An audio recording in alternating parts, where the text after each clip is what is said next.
Hi folks, welcome back to another video.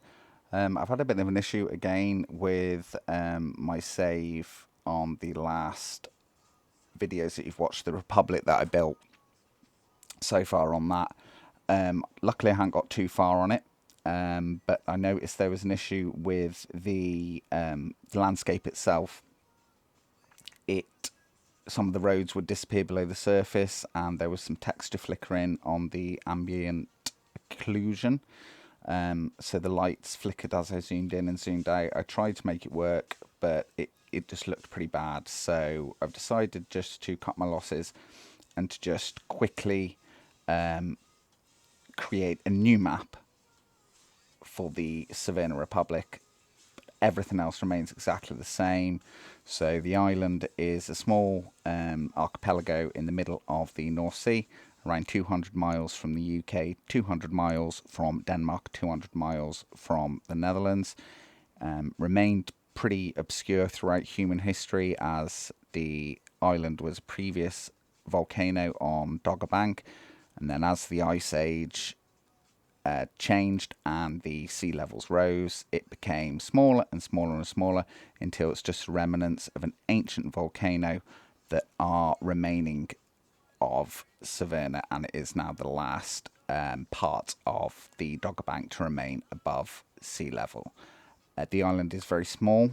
It's only 5 miles north to south by 3 miles west to east. It doesn't really have any fertile soil, as this has all been stripped off by glaciers over the years, which have also deposited many rocks around the island again, meaning that it was quite hard for ancient peoples to make landfall on the island, and it developed a reputation for being pretty hostile to visitors. Played a small role during World War II as a refueling station for the Luftwaffe and for the German Navy, but other than that, it's remained pretty much obscure for most of human history.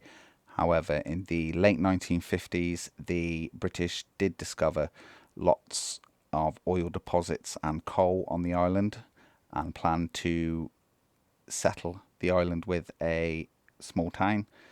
However, the treatment of the workers on the island, being from a dispersed group from many different countries around Europe after the Second World War, they weren't treated very well by the British, and they rebelled and formed their own republic.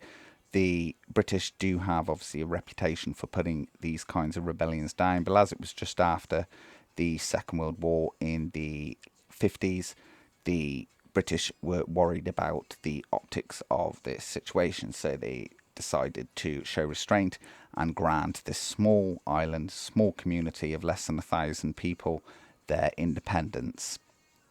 Then over time, different countries assisted with the construction of oil infrastructure on the island to give Europe a supply of oil, and the Republic was born. So far we've got to 1965. I have developed base infrastructure on the island, so we've got a refinery and we do now have a steel mill. It is 1965 in game, and we are ready for a new 5-year plan, which will be developing the main city of Severna and the more advanced technologies that are available in the game.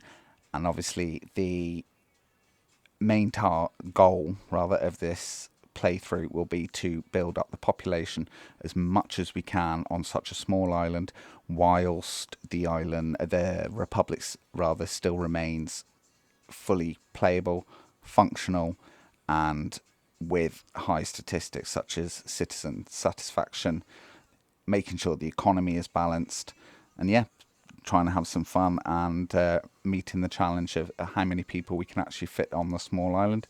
So in part 2, I will show you what I have so far in my build. Thank you. Stay tuned for the next video. It'll be very soon. It will be up just after this one. See you there. Thank you.